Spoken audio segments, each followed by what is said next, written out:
नमस्कार फ्रेंड्स। तो आज हम पॉलिटी की क्लास में कवर करने वाले हैं संविधान के प्रमुख भाग एवं अनुसूचियों को, जो कि परीक्षा की दृष्टि से ये दोनों टॉपिक काफ़ी इंपॉर्टेंट है। वैसे तो ये काफ़ी छोटे टॉपिक हैं, लेकिन फिर भी इनसे संबंधित काफ़ी ज़्यादा प्रश्न पूछे जाते हैं कि कौन सा भाग में क्या वर्णन है और कौन सी अनुसूचियों में क्या वर्णन है। तो इनसे संबंधित आज लिस्ट को याद करेंगे और अगले वीडियो में इनसे संबंधित प्रश्नों को भी सॉल्व करेंगे, ताकि ये टॉपिक बेहतर तरीके से कवर हो पाए।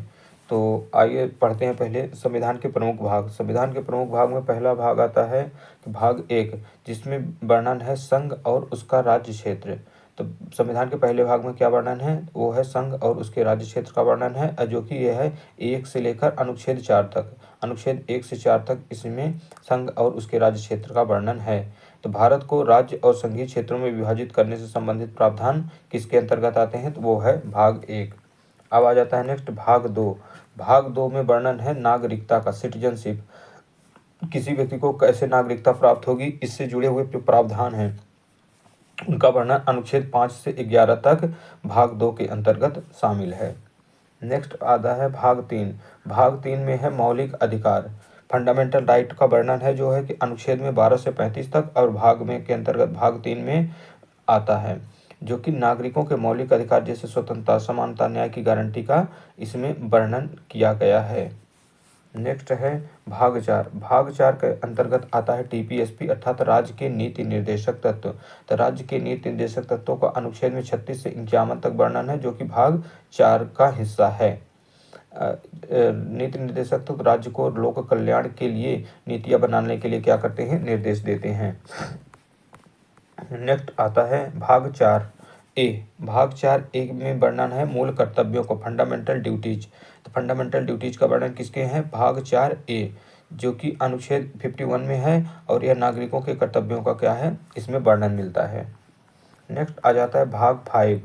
5वें भाग के अंतर्गत आता है संघ क्षेत्र, संघ की कार्यपालिका, अर्थात जो संघ सरकार होगी उसकी संरचना से संबंधित राष्ट्रपति हो गए, संसद हो गए, प्रधानमंत्री हो गए, अन्य केंद्रीय संस्थाओं से संबंधित जो प्रावधान किए गए हैं वो भाग 5 के अंतर्गत आते हैं, जो कि अनुच्छेद 52 से लेकर 151 तक वर्णित हैं। तो भाग के साथ साथ आप ये भी याद रखिएगा कि इनमें अनुच्छेद का वर्णन कहाँ से कहाँ तक है। तो भाग 5 के अंतर्गत आता है अनुच्छेद 52 से 151 तक। नेक्स्ट आते हैं भाग 6 के अंदर। भाग 6 के अंतर्गत राज्य से संबंधित जो कार्यपालिका होगी उसका वर्णन किया गया है। तो भाग 4 का जो आर्टिकल्स हैं वो है 152 से लेकर 237 तक। 152 से शुरू होकर 257 तक के बीच का जो वर्णन है वो राज्यों की कार्यपालिका हो गई, विधानमंडल हो गया, न्यायपालिका से संबंधित प्रावधान वर्णित हैं। नेक्स्ट है कि भाग 7। भाग 7 को क्या है, हटा दिया गया था। पहले इस भाग से संबंधित राज्यों से संबंधित प्रावधान थे, लेकिन बाद में इसे हटा दिया गया, तो भाग 7 को याद करने की कोई ज़रूरत नहीं है। नेक्स्ट आते हैं भाग 8। भाग 8 के अंतर्गत संघीय क्षेत्रों का वर्णन है, जिसमें आर्टिकल 239 से 242 के बीच वर्णन किया गया है। संघीय क्षेत्रों में उनके प्रशासन से संबंधित जो भी प्रावधान हैं वो सभी 239 से 242 के बीच वर्णित हैं। नेक्स्ट आते हैं भाग 9। पार्ट 9 में आते हैं पंचायतें। पंचायतों का वर्णन है, जो कि पंचायती राज व्यवस्था से संबंधित प्रावधान है, वो आर्टिकल 243 से 243 ओ के बीच वर्णन मिलता है। 243 से 243 ओ के बीच पंचायत से संबंधित प्रावधान वर्णित हैं। अब नेक्स्ट आता है नेक्स्ट पार्ट भाग 9A। 9A के अंतर्गत आ जाता है नगर पालिकाएँ। नगर पालिकाओं का वर्णन जो है अनुच्छेद 243 से लेकर 243 से लेकर 243 ZG तक का वर्णन है, जिसमें शहरी स्थानीय प्रशासन शासन से संबंधित प्रावधान शामिल किए गए हैं। नेक्स्ट आता है कि 9B। 9B के अंतर्गत जो है सहकारी समितियों का वर्णन किया गया है, जिसमें अनुच्छेद 243 ZH से लेकर 243 ZT तक का वर्णन किया गया है। इसमें सहकारी समितियों के प्रबंधन से जुड़े हुए प्रावधानों का वर्णन है। नेक्स्ट आता है भाग 10। भाग 10 के अंतर्गत अनुसूचित और जनजाति क्षेत्रों का वर्णन किया गया है। अनुसूचित एवं जनजाति क्षेत्र जो है किस भाग के अंतर्गत शामिल हैं, तो वो है भाग 10, जिसमें अनुच्छेद 244 से 244 ए तक शामिल है। इन क्षेत्रों के प्रशासन के विशेष प्रावधान किए गए हैं। नेक्स्ट है भाग 11। भाग 11 के अंतर्गत आता है संघ एवं राज्यों के बीच संबंधों का वर्णन किया गया है। संघ एवं राज्यों के बीच संबंधों का वर्णन जैसे विधायी, कार्यकारी और वित्तीय शक्तियों का जो वितरण है वो किया गया है किसके अंतर्गत, भाग 11 अर्थात 11 के तहत। इसमें अनुच्छेद जो है 245 से लेकर 263 तक के आर्टिकल शामिल हैं।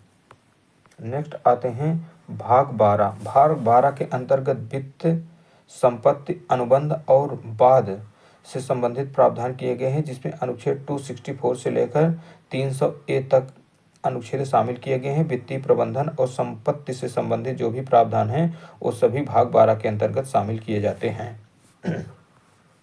नेक्स्ट आ जाता है भाग 13। भाग 13 के अंतर्गत भारत के क्षेत्र के भीतर व्यापार, वाणिज्य और समागम।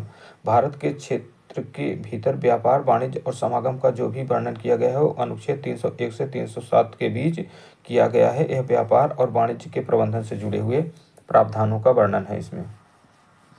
नेक्स्ट आता है भाग 14। भाग 14 के अंतर्गत शामिल है संघ एवं राज्य के अधीन शाखाएं, जो भी अखिल भारतीय सेवाएं हैं और राज्यों के अधीन सेवाएं जैसे यूपीएससी हो गई और स्टेट पीसीएस है, उनका वर्णन किया गया है अनुच्छेद 308 से 323 के बीच, जिसमें सरकारी सेवाओं से संबंधित प्रावधान किए गए हैं। नेक्स्ट आ जाता है भाग 14A। भाग 14A के अंतर्गत अधिकरण अर्थात ट्रिब्यूनल को शामिल किया गया है, जिसमें अनुच्छेद 323 से लेकर 323A से लेकर 323B तक के प्रावधान किए गए हैं। इसमें न्यायाधिकरणों के गठन से संबंधित प्रावधान शामिल हैं। नेक्स्ट फिर आता है 14 के बाद भाग 15। भाग 15 में निर्वाचन आयोग से संबंधित प्रावधान है, जिसमें चुनाव की प्रक्रियाओं का वर्णन किया गया है। तो इसके लिए अनुच्छेद जो है वो 324 से 329A तक है। अनुच्छेद 324 से 329A तक में क्या वर्णन है, निर्वाचन का, चुनाव का वर्णन है। चुनाव आयोग और चुनाव प्रक्रिया से जुड़े हुए प्रावधान किए गए हैं। नेक्स्ट आ जाते हैं 15 के बाद 16। भाग 16 के अंतर्गत कुछ विशेष प्रावधान किए गए हैं किसके, अनुसूचित जातियों, जनजातियों और पिछड़ों वर्गों के लिए। अनुसूचित जातियों, जनजातियों और पिछड़े वर्गों के लिए जो भी प्रावधान किए गए हैं वो भाग 16 के अंतर्गत किए गए हैं, जिसमें अनुच्छेद 330 से 342 तक शामिल हैं। कमजोर वर्गों के लिए आरक्षण और अन्य विशेष प्रावधान इसके अंतर्गत शामिल हैं। नेक्स्ट आता है कि भाग 17। भाग 17 के अंतर्गत भाषा, अनुच्छेद 343 से 351 तक प्रावधान किए गए हैं। भारत की राजभाषा और अन्य भाषाओं से जुड़े प्रावधान इसमें किए गए हैं। नेक्स्ट आ जाता है भाग 18। भाग 18 के अंतर्गत आपातकालीन प्रावधान है, जिसमें अनुच्छेद 352 से लेकर 360 तक हैं। नेक्स्ट है कि इसमें राष्ट्रीय आपातकाल, राज्य आपातकाल और वित्तीय आपातकाल से संबंधित प्रावधानों का वर्णन किया गया है। नेक्स्ट आते हैं भाग 19। भाग 19 के अंतर्गत विविध वर्णन है, जिसमें अनुच्छेद 361 से 367 तक के विभिन्न विषयों से संबंधित प्रावधान किए गए हैं। फिर आता है भाग नंबर 20। भाग 20 में है संविधान संशोधन, जो कि जिसका वर्णन आर्टिकल 368 में किया गया है। संविधान में संशोधन की प्रक्रिया का वर्णन भाग 20 के अंतर्गत किया गया है।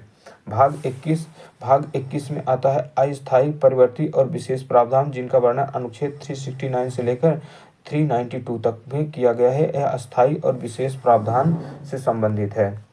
और अंतिम है भाग 22।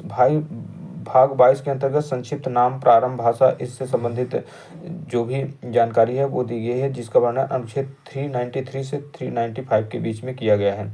तो ये थे संविधान के प्रमुख भाग और उनसे संबंधित जो भी प्रावधान थे, अनुच्छेद, उनको कहाँ से कहाँ वर्णन किया गया है, उनसे संबंधित हमने संपूर्ण अध्ययन कर लिया है। तो उम्मीद करते हैं आप सबके लिए वीडियो काफ़ी अच्छा रहा होगा और ये परीक्षा के दृष्टि से काफ़ी इम्पोर्टेंट होगा।